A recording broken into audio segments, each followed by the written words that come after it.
आज हम साल 2013 में रिलीज़ होने वाली slasher thriller movie Texas chainsaw 3D के बारे में एक्सप्लेन करने वाले हैं। 1974 में रिलीज़ होने वाली द टेक्सास चेनसो मैसेकर का एंडिंग के बाद ही ये मूवी शुरू होती है। तो ये मूवी शुरू होती है एक डरी हुई लड़की की रोने की आवाज़ से। वह लड़की रो रो कर कह रही है कि वो लोग उसे मार डालेंगे और वो लोग सर फिरे हैं। तब एक आदमी उसे कंसोल कर रहा था और जानना चाहता था कि क्या हुआ। तब वो डरी हुई लड़की बोली कि कर्क मदद के लिए उन लोगों के घर गया था, तभी उन लोगों ने उसे मार डाला।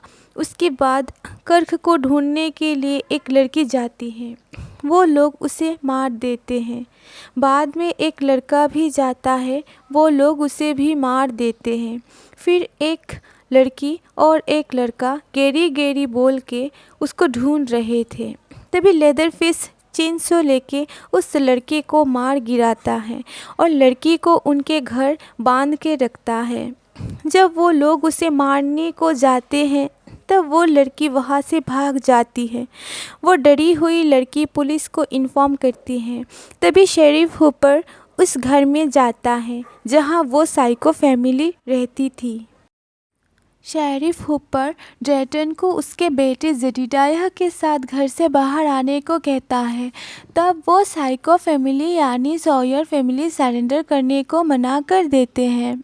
बाद में सॉयर फैमिली लेदरफेस यानी जेडिडाया को पुलिस को सरेंडर करने को तैयार हो जाते हैं। तब वहाँ मेयर बट हचमैन उसके साथियों के साथ आ जाता है।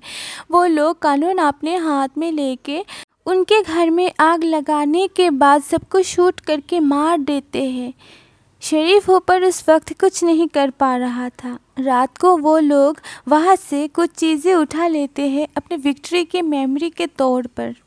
उस वक्त गेविन को लोरिटा सॉयर उसकी एक छोटी सी बच्ची के साथ मिल जाती है। गेविन उस बच्ची यानी एडिथ्रो सॉयर को उससे लेके लोरिटा को मार डालता है और अपनी वाइफ एरियन को दे देता है क्योंकि उनका कोई बच्चा नहीं था। उस बच्ची की सीने में सॉयर फैमिली की बर्थ मार्क थी। उसके बाद वो लोग सॉयर्स के डेड बॉडीज़ के साथ फ़ोटोज़ लेते हैं। मूवी के अगले सीन में हम देखते हैं कुछ साल के बाद हेदर को।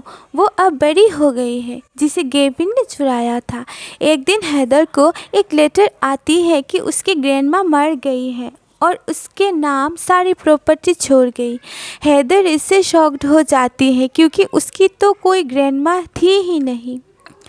उसने ये बात केविन और एरियन को बताया। तब उससे ये पता लगा कि वो एडॉप्टेड थी। उसके पेरेंट्स ने ये नहीं बोला कि उसे कहाँ से एडॉप्ट किया गया था। उन लोगों ने उसे ये बताया कि वो तो एक गंदी फैमिली से बिलोंग करती हैं। ये सुनकर हेदर वहाँ से चली जाती हैं। उसके बाद वो गुस्से में आकर उसके बॉयफ्रेंड रायन के साथ टेक्सास के न्यू टाउन में चली जाती हैं जहाँ उसकी ग्रैंडमा रहती थी। हेदर की बेस्ट फ्रेंड निक्की और उसका बॉयफ्रेंड कैनी भी उसके साथ जाते हैं। रोड में कैनी डेरिल नाम के एक आदमी का एक्सीडेंट कर देता है। बाद में डेरिल को लेके वो लोग ग्रैंडमा यानी वार्ना कार्सन के घर पहुंचते हैं। वहाँ वार्ना के लॉयर ने हेदर को घर की चाबियाँ और वार्ना की एक लेटर दिया और इमीडिएटली उस लेटर को पढ़ने को कहा। वो लोग उस बड़े से घर में जाते हैं और वहाँ बहुत कीमती चीज़ें देखते हैं। उसके फ्रेंड्स एंजॉय करने लगे और हेदर उस घर के पीछे जो उसकी फैमिली का कब्रिस्तान है वहाँ जाती हैं। घर अच्छा लगने की वजह से वो सारी रात को वहाँ रुक जाते हैं। बाद में वो सब मार्केट गए लेकिन डेरिल नहीं गया। वो उस घर में रहना चाहता था। उसे छोड़ वो सब चले गए। उसी का फ़ायदा लेके डेरिल घर के सामान चोरी करने लगा। असल में वो एक चोर था। फिर जब वो उस बड़ी वाली चाबी की ताला ढूंढने जाता है तब किचन में उसे एक सीक्रेट डोर मिलता है। अंदर जाने के बाद उसे एक बेसमेंट का डोर मिलता है। फिर उसे वो बड़ा वाला लॉक मिलता है। वो अनलॉक करता है उस लॉक को। वहाँ से उसे अनएक्सपेक्टेड चीज़ें मिलती हैं। उसे एक मेटल डोर के बाहर एक डिश भी मिलती है। वो जब मेटल डोर खोलने जाता है तब लेदरफिश उसे मार डालता है। मूवी के अगले सीन में हम देखते हैं हेदर पुलिस ऑफिसर कर्ल से मिलती है। वहाँ उसे मेयर बर्ट हर्टमैन भी मिलता है। वो हेदर को वर्ना कार्सन का घर खरीदने का ऑफ़र देता है। वो मना करके वहाँ से चली जाती है। घर जाके उन्हें पता लगा कि डेरिल चोरी करके चला गया। वो लोग इसे इतनी सीरियसली नहीं लेते हैं। रात को केनी जब कुकिंग कर रहा था तब उसे वो सीक्रेट डोर मिला। बेसमेंट में पहुंचने के बाद उसे खून के धब्बे और डेरिल का बैग मिलता है। डेरिल को बुलाते ही लेदरफिश उस पर अटैक करके उसे ले जाता है। फुल वॉल्यूम म्यूज़िक की वजह से केनी की आवाज़ किसी को सुनाई नहीं दी। हेदर उसकी ग्रैंडमा के रूम जाकर उसकी चीज़ें देख रही थी कि उसको उसकी ग्रैंडमा की डेड बॉडी दिखी और वो डर गई। हेदर रायन को ढूंढती है पर नहीं मिलता क्योंकि रायन और निकी तो उसे धोखा दे रहे थे। किचन में जाने के बाद उसे किसी की उंगली काटता हुआ लेदरफिश दिखता है। हेदर को अटैक करके लेदरफिश बेहोश करके बेसमेंट में रखता है।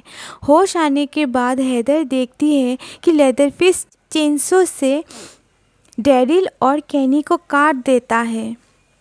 मौका देखकर वो वहाँ से भाग के कब्रिस्तान में छुप जाती है। लेदरफिश वहाँ भी पहुँच जाता है और हेदर पर अटैक कर देता है।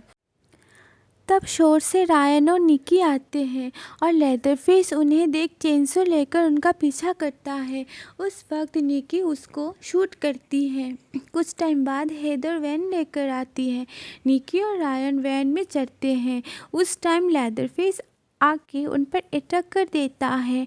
मेन गेट खोलते खोलते ही रायन जब वैन लेके गेट से बाहर जाने ही वाला था कि लेदरफिश आ जाता है और तब उनके वैन का टायर चेनसो से काट देता है, जिसके कारण उनके वैन का एक्सीडेंट हो जाता है। एक्सीडेंट में रायन मर जाता है। हेदर और निकी वैन से बाहर निकलने की ट्राई कर रहे थे कि लेदरफिश आकर उन पर अटैक कर देता है। उसी दौरान वो निकी को चेनसो से काटने लगता है। तभी हेदर उसको अपने पीछे लगाती है। कुछ दूर भागकर जाने के बाद वो एक कार्निवल में पहुंच जाती है।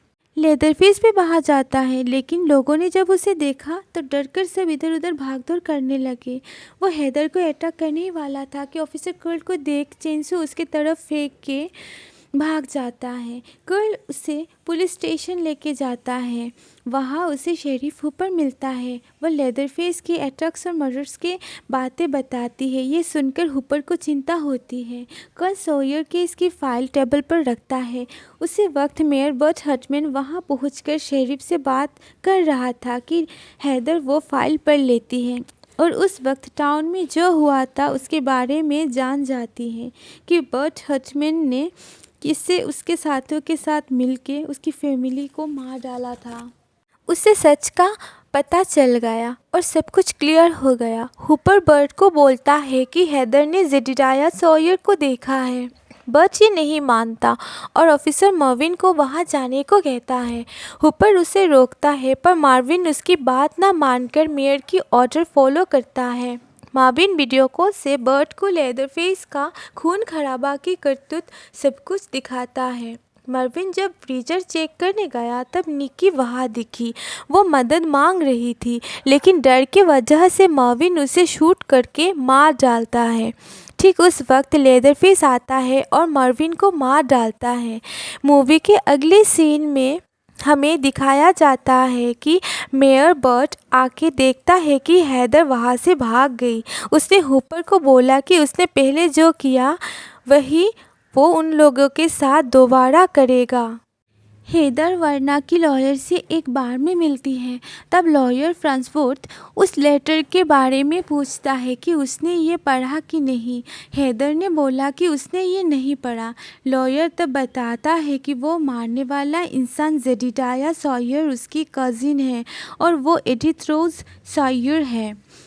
लेकिन जेडिडाया ये नहीं जानता कि हैदर ही एडिथ रोज है। हैदर समझ जाती है कि वरना इसी कारण उसको उस टाउन में नहीं बुलाया, क्योंकि ये लोग सॉयर को ज़िंदा नहीं छोड़ते। उस वक्त बर्ट वहाँ आ जाता है। हैदर वहाँ से भाग जाती है। बर्ट का साथी ओली उसे कार से हिट कर देता है।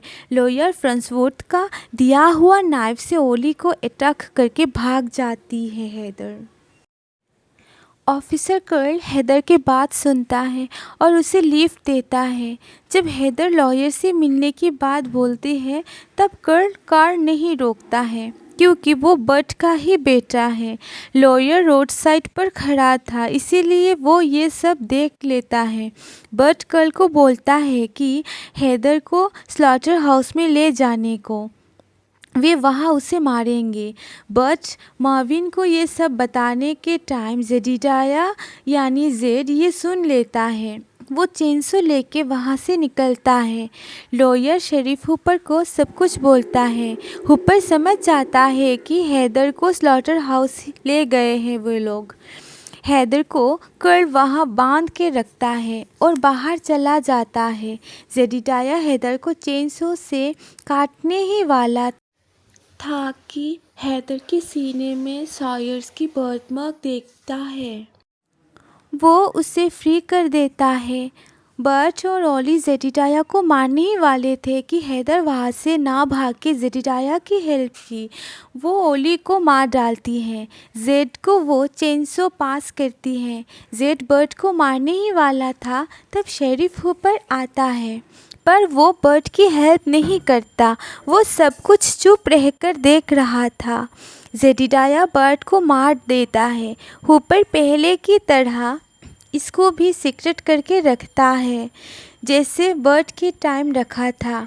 उसने जेड को अरेस्ट नहीं किया। हैदर और जेड उनके घर चले जाते हैं। हैदर वर्ना की लेटर पढ़ती है। वर्ना उसे कहती है कि ये सब प्रॉपर्टी उसी का ही है। जेड उसकी प्रोटेक्ट करेगा और बदले में उसे सिर्फ जेडिडाया का ख्याल रखना होगा। वर्ना की बातों के मुताबिक हैदर यही करती है। मूवी यहाँ एंड हो जाती है। ये साइकोलॉजिकल हॉरर और सस्पेंस थ्रिलर मूवी की एक्सप्लेनेशन आपको अच्छा लगा तो प्लीज़ लाइक सब्सक्राइब करिएगा। Thank you.